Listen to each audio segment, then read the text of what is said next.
हाँ, हमारा मकसद यही है कि इन सब अलग-अलग जानकारियों को जोड़कर ये समझें कि असल में चल क्या रहा है।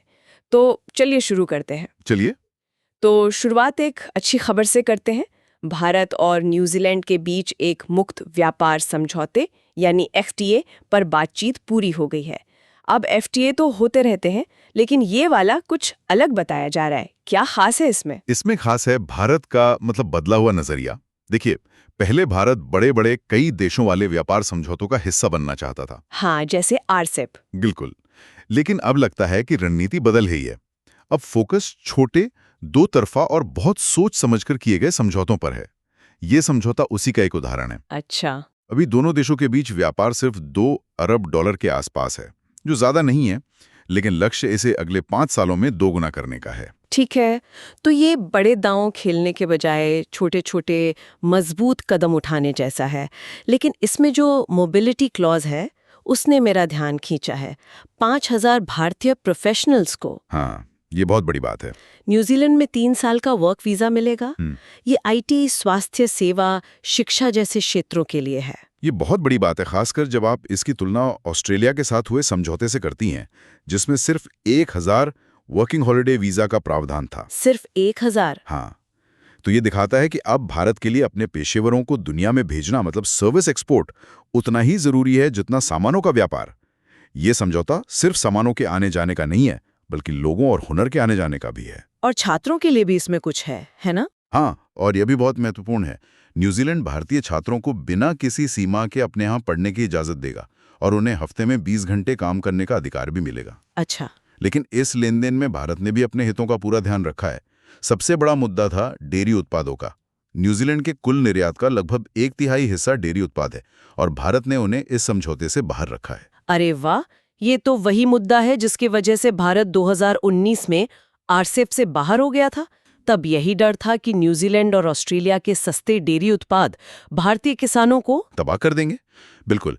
तो आप पैटर्न देख सकती हैं। भारत अब साफ कह रहा है कि हम व्यापार के लिए तैयार हैं, लेकिन अपनी शर्तों पर, और अपने सबसे संवेदनशील क्षेत्रों जैसे कृषि और डेयरी की रक्षा करते हुए। यह एक ज्यादा आत्मविश्वास से भरी विदेश व्यापार नीति का संकेत है। तो एक तरफ हम न्यूजीलैंड जैसे देशों के साथ नए रिश्ते बना रहे हैं, वहीं हमारे पड़ोस में भी कुछ अजीब सी हलचल है। एक स्रोत बताता है कि पाकिस्तान अचानक पश्चिम एशिया की नज़रों में फिर से महत्वपूर्ण हो गया है। ये कैसे हो गया? ये कहानी भी बहुत दिलचस्प है। इसका श्रेय वहां के सेना प्रमुख आसिम मुनीर को दिया जा रहा है। लेकिन ये कोई उनकी बहुत बड़ी कूटनीतिक जीत नहीं है, तो फिर क्या है? बल्कि ये गाजा युद्ध के बाद पैदा हुए हालात का फायदा उठाने जैसा है। असल में सितंबर 2025 में पाकिस्तान और सऊदी अरब के बीच एक स्ट्रेटेजिक म्यूचुअल डिफेंस एग्रीमेंट हुआ, जो एक बड़ा संकेत है। लेकिन मुझे ये बात समझ नहीं आ रही। कुछ साल पहले तक तो यूएई जैसे देश पाकिस्तानियों को वीजा तक नहीं दे रहे थे और भारत के साथ नजदीकियां बढ़ा रहे थे। अब अचानक ऐसा क्या बदल गया? बदल यह गया है कि अरब देशों को अब अपनी सुरक्षा की चिंता सता रही है। उन्हें यह एहसास हो रहा है कि अमेरिका शायद हमेशा उनकी रक्षा के लिए नहीं आएगा। ऐसे में उन्हें एक मजबूत पेशेवर मुस्लिम सेना की जरूरत महसूस हो रही है, और उस जरूरत के लिए पाकिस्तान की सेना उन्हें एक तैयार समाधान की तरह देख रही है। अच्छा, तो ये बात है। हाँ, कुछ रिपोर्ट्स में तो यहाँ तक कहा जा रहा है कि भविष्य में गाजा में शांति सेना की तैनाती के लिए भी पाकिस्तानी सेना एक विकल्प हो सकती है। मतलब ये पूरी तरह से एक जरूरत पर आधारित रिश्ता है। लेकिन क्या ये टिकाऊ है? मेरा मतलब है, पाकिस्तान के अपने आर्थिक और राजनीतिक संकट तो जस के तस हैं। आपने बिल्कुल सही नस पकड़ी है। स्रोत भी यही चेतावनी देता है कि ये सिर्फ एक अवसरवादी फायदा है। पाकिस्तान की बुनियादी समस्याएं कहीं नहीं गई हैं। अभी के लिए पश्चिम एशिया की बदली हुई सुरक्षा जरूरतों ने पाकिस्तान को एक अस्थायी जीवनदान दे दिया है, लेकिन ये बहुत ही नाजुक स्थिति है। रणनीति और अधिकारों की ये बात हमें देश के अंदर चल रही एक बहुत बड़ी बहस की ओर ले जाती है। ग्रामीण रोजगार गारंटी कानून में एक बड़ा बदलाव हुआ है। विकसित भारत रोजगार और आजीविका मिशन या VBGRAMG, और इस पर काफी हंगामा हो रहा है। हाँ, और सरकार का पक्ष ये है कि ये पुराने कानून यानी मनरेगा को कमजोर नहीं बल्कि मजबूत कर रहा है। कैसे? सबसे बड़ा बदलाव ये है कि काम की गारंटी को 100 दिन से बढ़ाकर 125 दिन कर दिया गया है। सरकार का तर्क है कि ये सिर्फ गड्ढे खोदने का कार्यक्रम नहीं है, बल्कि ये आय बढ़ाने, गांव में संपत्ति बनाने और खेती को मजबूत करने का एक मिला-जुला मिशन है। ठीक है, सुनने में तो ये सब बहुत अच्छा लगता है, लेकिन जो आलोचक हैं वे कह रहे हैं कि ये राज्यों के अधिकारों पर हमला है, केंद्रीकरण को बढ़ावा दे रहा है और इसे बिना किसी से पूछे ताछे लागू कर दिया गया है। लेख इन आलोचनाओं का एक-एक करके जवाब देता है। पहली बात, योजना बनाने और उसे लागू करने का मुख्य अधिकार अभी भी ग्राम पंचायतों के पास ही है। दूसरी बात, ये कहना कि किसी से पूछा नहीं गया, स्रोत के अनुसार ये गलत है, क्योंकि राज्यों के साथ इस पर लंबी चौड़ी बातचीत हुई थी। और पैसे का क्या, फंडिंग का? जहां तक पैसे की बात है, तो 60-40 का जो मॉडल है, मतलब 60% केंद्र और 40% राज्य, वो ज्यादातर केंद्र की योजनाओं के लिए एक मानक प्रक्रिया है। लेकिन सवाल ये है कि इस नए कानून की जरूरत ही क्यों पड़ी? क्या मनरेगा ठीक से काम नहीं कर रहा था? यहीं पर यह बहस और गहरी हो जाती है। लेख इस नए कानून के पक्ष में तर्क देने के लिए यूपीए कार्यकाल के दौरान मनरेगा के रिकॉर्ड का हवाला देता है। अच्छा। इसमें 2013 की सीएजी रिपोर्ट का जिक्र है, जिसमें बड़े पैमाने पर भ्रष्टाचार की बात कही गई थी। रिपोर्ट में 4.33 लाख नकली जॉब कार्ड, हजारों करोड़ रुपए का कोई हिसाब न मिलना और 23 राज्यों में मजदूरी देने में भारी देरी जैसी बातें थीं। ओह! तो तर्क ये दिया जा रहा है कि पुराने सिस्टम में इतनी संरचनात्मक कमियां थीं कि उसे सिर्फ सुधारना काफी नहीं था, बल्कि उसे बदलना जरूरी था। अच्छा, तो सरकार का पक्ष ये है कि ये सुधार उन पुरानी कमियों को दूर करने के लिए है। खैर, ये तो हुई रोजगार के अधिकार की बात, लेकिन संसद में एक और पहचान से जुड़ी बहस छिड़ी हुई है। वंदे मातरम का मुद्दा फिर से उठ गया है। हाँ, इसकी 150वीं वर्षगांठ पर संसद में हुई बहस ने उस पुरानी चिंगारी को फिर से हवा दे दी है। विवाद का केंद्र वही है, क्या वंदे मातरम को पूरा गाया जाना चाहिए या सिर्फ पहले 2 छंद जैसा कि अभी होता है। मुझे हमेशा ये बात हैरान करती है। वंदे मातरम तो आज़ादी की लड़ाई का इतना बड़ा प्रतीक था, तो फिर ये विवाद शुरू कहाँ से हुआ? ये विवाद 1930 के दशक में शुरू हुआ। इसे बंकिम चंद्र चटर्जी ने लिखा था और स्वदेशी आंदोलन में ये बहुत लोकप्रिय हुआ। लेकिन बाद में कुछ मुस्लिम नेताओं ने इसके आखिरी छंदों पर आपत्ति जताई। किस तरह की आपत्ति? उनका कहना था कि इसमें भारत को देवी दुर्गा और लक्ष्मी के रूप में दिखाया गया है, जो मूर्ति पूजा जैसा है, और इस्लाम के एकेश्वरवादी सिद्धांतों के मुताबिक एक मुसलमान सिर्फ अल्लाह की इबादत कर सकता है, किसी और की नहीं। और उस समय के बड़े नेताओं जैसे टैगोर या नेहरू का इस पर क्या रुख था? नहीं, और यही इस कहानी का सबसे दिलचस्प हिस्सा है। उन्होंने संवेदनशीलता को समझा। टैगोर ने कहा था कि अगर पूरे गीत को उसके उपन्यास आनंद मठ के संदर्भ में पढ़ा जाए तो ये मुस्लिम भावनाओं को ठेस पहुंचा सकता है। इसी समझदारी के बाद ये फैसला हुआ कि सिर्फ पहले 2 छंद ही राष्ट्रीय गीत के रूप में अपनाए जाएंगे। और स्रोत ये भी कहता है कि आज दक्षिणपंथी ताकतें इन चिंताओं को तुष्टीकरण की राजनीति कहकर खारिज करते हैं। बिल्कुल। लेकिन स्रोत में एक और बड़ी ही विरोधाभासी बात का जिक्र है, बंकिम चंद्र के बारे में। हाँ, और ये इस पूरे मामले को एक नया मोड़ दे देता है।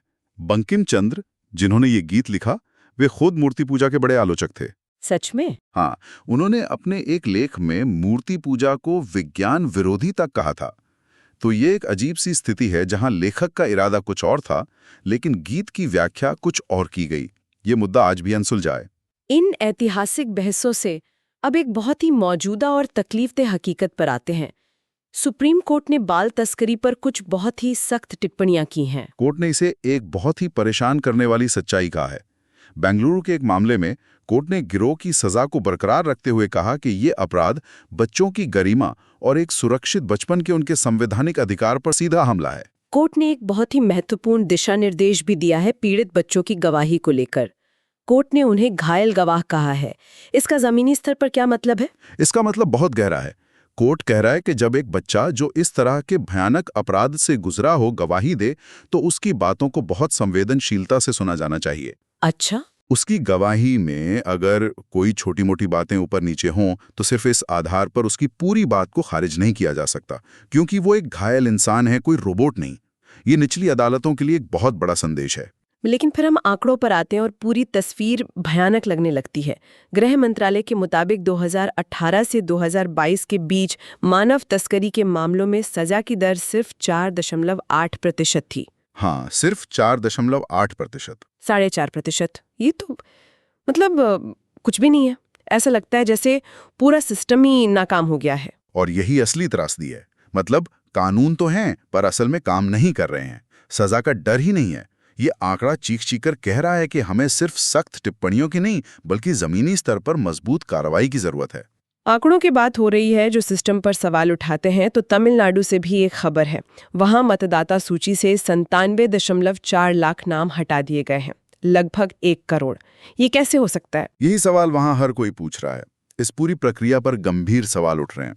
लोगों की शिकायतें हैं कि चुनाव आयोग के अधिकारी कभी उनके घर आए ही नहीं, या उन्होंने ऑनलाइन फॉर्म भरा फिर भी उनका नाम काट दिया गया। और ये भी साफ नहीं है कि किसी को अनुपस्थित या मृत किस आधार पर घोषित किया गया। बिल्कुल। और इस पर राजनीतिक माहौल कैसा है? जाहिर है हंगामा तो हुआ होगा। बहुत ज्यादा। सत्ताधारी डीएमके ने इस पर गहरी चिंता जताई है। मुख्यमंत्री ने कहा है कि 168 विधानसभा क्षेत्रों में 10% से ज्यादा नाम हटा दिए गए हैं, जो असामान्य है। और विपक्ष? वहीं विपक्षी एआईएडीएमके इसका समर्थन कर रही है और कह रही है कि हटाए गए ज्यादातर नाम फर्जी थे। लेकिन राजनीति से परे यहाँ एक नागरिक के सबसे बुनियादी अधिकार यानी वोट देने के अधिकार का सवाल है। ये सुनिश्चित करना बहुत जरूरी है कि किसी भी असली मतदाता का नाम न कट जाए। ये हमें हमारे आज के विश्लेषण के आखिरी हिस्से की ओर ले जाता है, जो फिर से आंकड़ों पर आधारित है। लेकिन ये आंकड़े उन लाखों कामकाजी महिलाओं के जीवन की कहानी कहते हैं, जिनके काम का एक बड़ा हिस्सा कभी गिना ही नहीं जाता, उनकी दूसरी शिफ्ट। 2024 का टाइम यूज सर्वे, मतलब लोग अपना समय कैसे बिताते हैं, इसका सर्वे कुछ चौंकाने वाले नतीजे दिखाता है। क्या कहता है ये सर्वे? कामकाजी महिलाएं दिन में औसतन 9.6 घंटे सवैतनिक और असवैतनिक काम करती हैं। वहीं कामकाजी पुरुष 8.6 घंटे काम करते हैं। ठीक है, तो रोज लगभग 1 घंटे का फर्क। लेकिन मुझे लगता है कि असल कहानी इस 1 घंटे के फर्क से कहीं ज्यादा गहरी है। आप बिल्कुल सही हैं। कहानी ये नहीं है कि महिलाएं ज्यादा काम करती हैं, कहानी ये है कि महिलाओं के लिए भुगतान वाले काम के ऊपर घर के असवैतनिक काम का एक अतिरिक्त बोझ है। और इसके परिणाम क्या है? इसके 2 बड़े और सीधे परिणाम होते हैं। पहला, महिलाएं पुरुषों की तुलना में हर हफ्ते 2 से 2.5 घंटे कम सोती हैं। और दूसरा, जो शायद इससे भी ज्यादा चिंताजनक है, वो क्या? उन्हें खुद के विकास और नए कौशल सीखने, मतलब अपस्किलिंग के लिए पुरुषों की तुलना में हर हफ्ते 10 घंटे कम मिलते हैं। 1 मिनट, 10 घंटे हर हफ्ते? ये तो एक पूरा काम का दिन हो गया। एआई और टेक्नोलॉजी के जमाने में जहां आपको लगातार कुछ नया सीखना पड़ता है, ये तो किसी को भी करियर की दौड़ में बहुत पीछे छोड़ सकता है। बिल्कुल। ये खाई 25 से 39 साल की उम्र की महिलाओं में सबसे ज्यादा चौड़ी होती है। ये वही उम्र है तब करियर और परिवार दोनों की जिम्मेदारियां चरम पर होती हैं। और ये भी याद रखिए कि महिलाओं की नौकरियां पहले से ही ऑटोमेशन की वजह से ज्यादा खतरे में मानी जाती हैं। तो इसका समाधान क्या है? सिर्फ ये कहना कि पुरुषों को घर के काम में हाथ बटाना चाहिए काफी नहीं लगता? नहीं, लेख में नीतिगत बदलावों का सुझाव दिया गया है। जेंडर बजटिंग के जरिए ऐसे बुनियादी ढांचे में निवेश करना होगा जो महिलाओं का समय बचाए, जैसे कि सस्ती और अच्छी चाइल्ड केयर सुविधाएं, घर घर पाइप से पानी, स्वच्छ ऊर्जा और सुरक्षित पब्लिक ट्रांसपोर्ट। संदेश साफ है, जब तक हम महिलाओं के समय को एक कीमती राष्ट्रीय संसाधन के रूप में नहीं देखेंगे, तब तक सच्ची आर्थिक प्रगति संभव नहीं है। तो आज हमने वैश्विक मंच पर भारत के सधे हुए कदमों से लेकर रोजगार और राष्ट्रीय प्रतीकों से जुड़े अधिकारों पर घरेलू बहसें और उन आंकड़ों तक की पड़ताल की जो न्याय, समानता और अवसरों के बारे में कुछ बहुत जरूरी सवाल खड़े करते हैं। और जानते हैं, आज इन सब पर बात करते हुए मुझे एक पुरानी बात याद आ गई। हमारे हाथ 50 साल पुराना 1975 का एक आर्काइव नोट लगा। अच्छा, क्या था उसमें? उसमें बताया गया था कि कैसे वियना में ओपेक के मंत्रियों के अपहरण के बाद दुनिया आतंकवाद के खिलाफ एक अंतर्राष्ट्रीय संधि बनाने के लिए संघर्ष कर रही थी। उस समय हवाई जहाजों का अपहरण एक बड़ा हथियार था।